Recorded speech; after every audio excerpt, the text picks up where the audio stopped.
Chris here, and welcome to my channel, and welcome to this week's reading vlog. So it is now July 16th, and I'm starting this vlog off with no idea what I'm going to read this week, or how much I'm going to accomplish, or even how often I'm going to check in. It has been hot, humid, gross. My cat is cleaning off my desk with her tail. It's great. I have no idea how much reading I'm going to get done because I have been spending a lot of time in the other room watching baseball and doing puzzles, which does not leave me time to read. My main goal is going to be finishing The Bone Shard Emperor because I have like around 2 hours at the speed I'm listening to it at of audio, and I'm really enjoying it, and I want to know how this book wraps up. So I think that's my main focus. As for everything else, I really have no idea. It is legitimately going to be a mood thing. It's going to be, what am I in the mood for? What can I easily listen to? Is it too hot to have the lights on? That kind of a thing. So we'll see what I get up to. I found a lot of nighttime reading time last week, so maybe I'll channel that mojo and do it again this week. Also, I'm working on my board. I did not mention that in the last vlog, but I've managed to pull all of the prompts on it, and I'm hoping to get like one of those poster boards that you get like in grammar school for like school projects to put up in the middle and see if that works a little bit better as a like place for my prompts. I also entered my prompts into a spreadsheet, so I knew what I had. So if I got ideas, I could see if I already had it in my deck. I actually had one word title and book with a map or has a map in it in there twice each. So I took the duplicates out. I'm also looking at some of them and debating whether I want to keep them in my game because I don't mind hard prompts. Like, for instance, word related to gold or the dictionary.com prompt, which could be legitimately anything. It is more of a, what prompts do I just not enjoy fulfilling at all for any reason? Or really, really struggle to fill or feel pressure to fill. So we'll see. I may take some out. I'm trying to brainstorm ideas for new prompts. So if you have any ideas for prompts, drop them in the comments section below and I will add them to my deck. Because I can always use more prompts. But that is my goal for this week. Kind of work on that so that at some point I can fill my TBR game. Because once I get my board set, I'm literally going to go, okay, so it is a night or a day when it's not super, super, super, super hot, I'm filming my TBR. Whether I'm done with my TBR or not, I will designate a spot for a punishment or a reward. And then I can always insert footage later showing you all whether I got the reward or the punishment. And if I do pull it, what that was and what I ended up choosing for it. So I think that might be an easier way to do it while it's still so hot. So that's my plan, and I'm roasting right now and feeling like I'm in a sauna, so I'm going to get off of here so I can turn my fan back on, turn the lights off, and read a little bit before bed so that I can attempt to get some sleep. So yeah, that's it for me now, and I will check back in with you soon to let you know how I'm doing, and I figure I'll give you guys a CLO before I go. Say bye, CLO!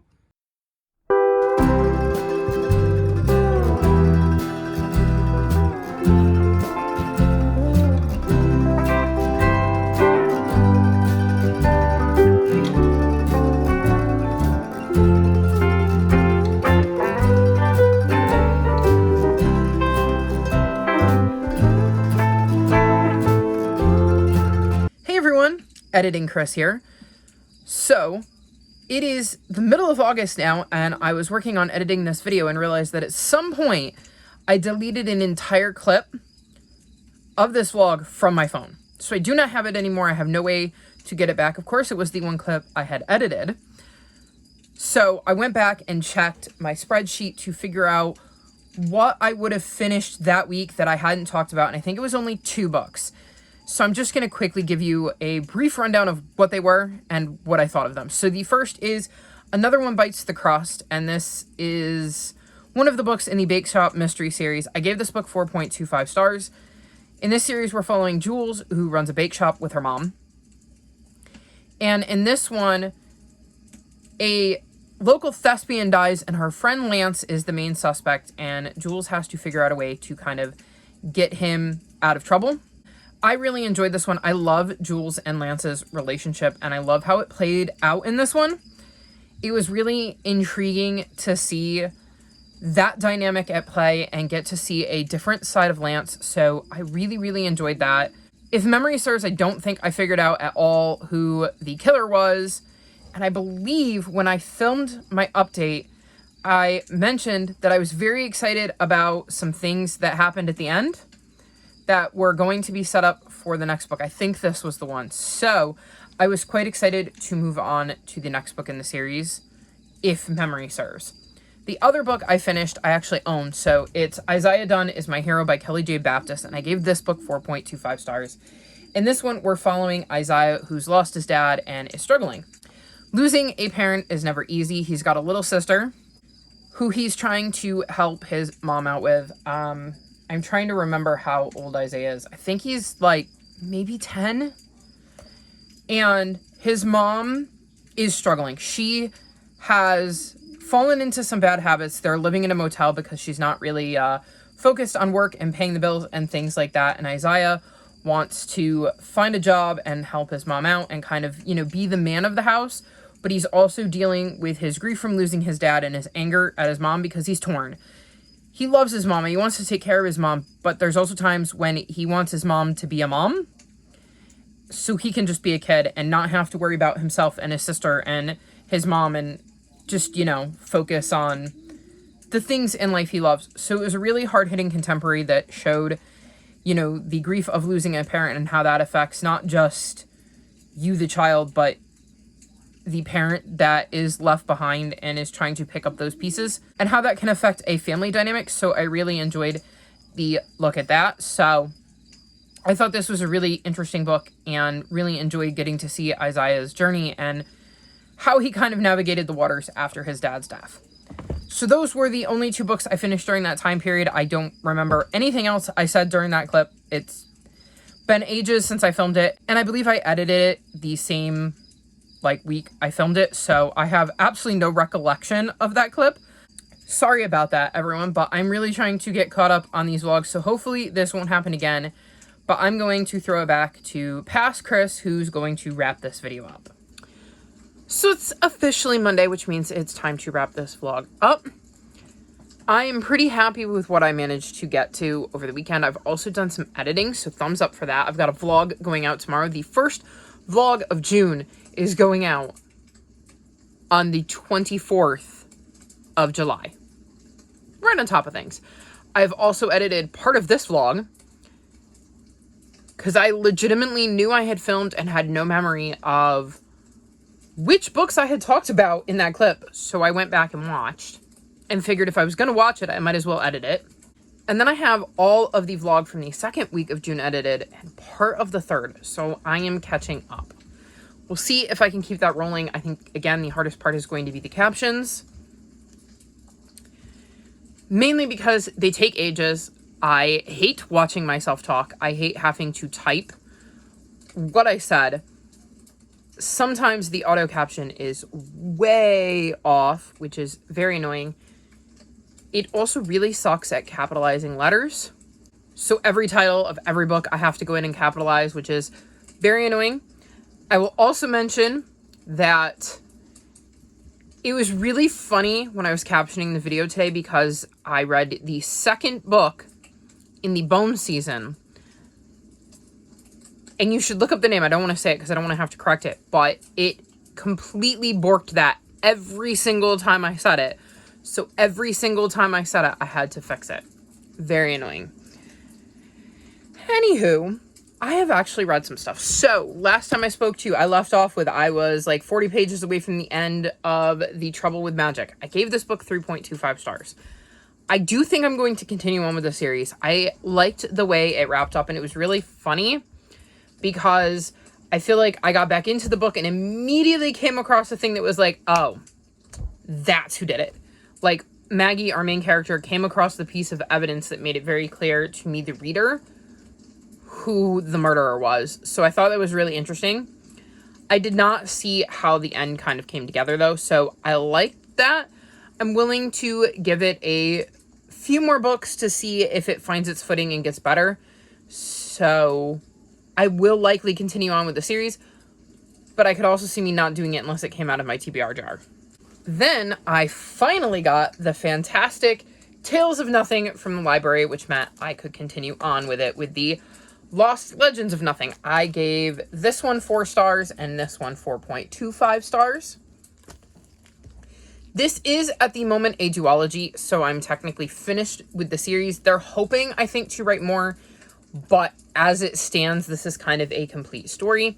And this follows Nathan, who ends up finding out in the first book that as a human, he's got magical powers he shouldn't have. He ends up meeting other beings in his kingdom, including Haven, who is a bit of an oddity. And he also meets some Vulcan named Sina and Bardov. And as a human, he and the Vulcans are supposed to live peacefully, but it doesn't always happen. And they're seemingly on the verge of like a war. And these 4 end up going on a quest of sorts to try to keep the peace in the Land of Nothing.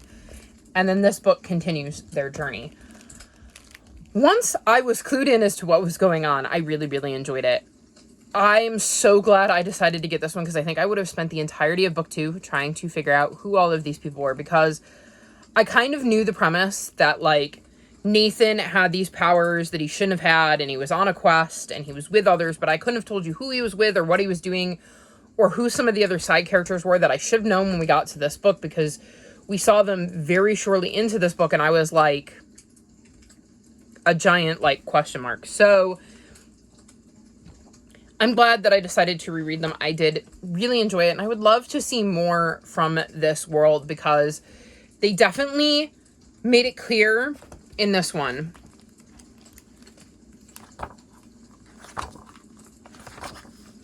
in the acknowledgements that this is a duology, because it says, "This is it. The last part of our adventure through Nothing has come to an end. For now, maybe?"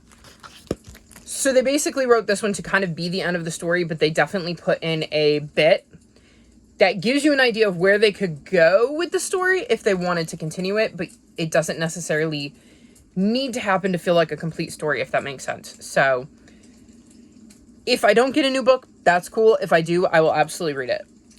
Really excited this came out of my jar and that I decided to reread both books, because I think that gave me the best way to kind of enjoy the series is reading it back to back.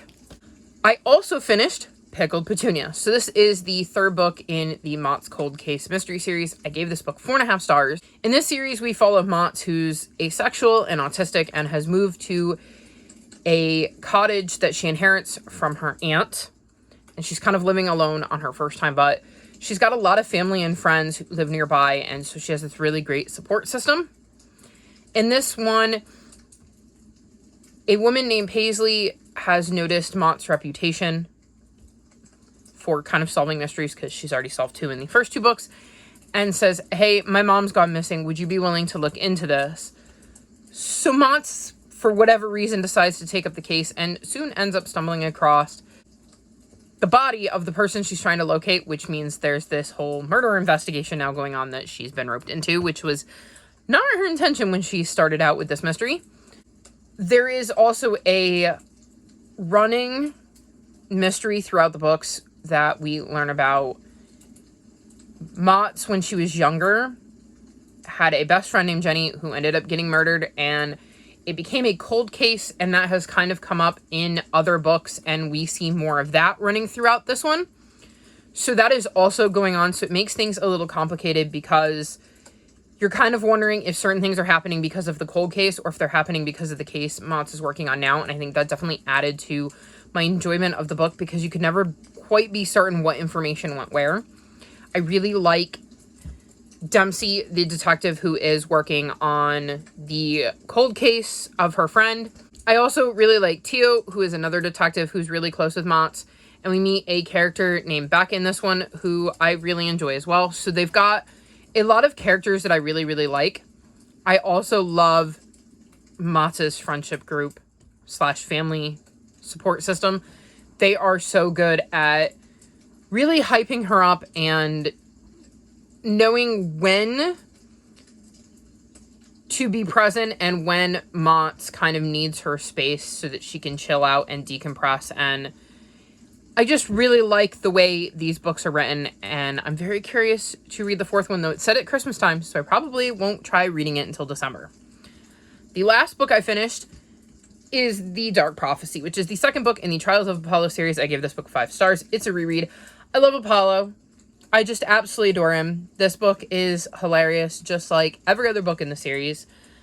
I am so enjoying being back in my reread and getting to experience this story all over again and see different Easter eggs that I know are kind of tongue-in-cheek references to other bits in the Percy Jackson universe. I'm also very, very excited to be reading the 2 new books soon. I think that's September. It's either September or October. I would have to look at my schedule, and I don't have my computer on, so I can't. I know next month I'm finishing up the Trials of Apollo, so it's either September or October, and I'm getting this close to being able to read 2 brand new Percy Jackson books, or Percy Jackson universe books, and I am so excited because one of them follows the original trio. It's so exciting. Also, if you don't know, I am doing a read-along in my Discord. There are channels for every single book we've read so far. So if you want to join in at any point, feel free to hop on there and chat with us about whatever book you're reading. The link to my Discord is always linked in the description below. I would love to have you come share your thoughts with us, whether it's a reread or not. I'm rereading it. I know that the one other person who's consistently posting is on their first read of it, and it's really interesting to see things from their perspective as a fresh reader, and I'm so excited to be able to get to the point where I'm reading a new book with you all. The only other update I have for progress made on books is that I started The Burning Maze. Is anybody shocked? I'm 62 pages in, so decent progress. I just finished that one and immediately wanted to pick up the next one, so that's what I did. Other than that, I don't have any other updates. I do think that that's a lot of reading for me, especially considering I was also focusing on getting some editing done and working on my channel because I'm behind on that. I've got some decent plans for next week. At some point, I need to film that, and I'm dreading it because it's going to be really hot. So I'm hoping that I will find a cool time to film, but I may have to break down and have a fan in the background because otherwise I'm just going to broil. But we'll see. It all depends. And yeah, that's it for this week's vlog. All of my social media is linked in the description below if you'd like to come chat with me. If you've made it this far in the video, leave me watermelon emojis because it was the first one that popped into my head that I felt like I hadn't used in a while. Like this video and subscribe to my channel, and I'll talk to you next time. Bye!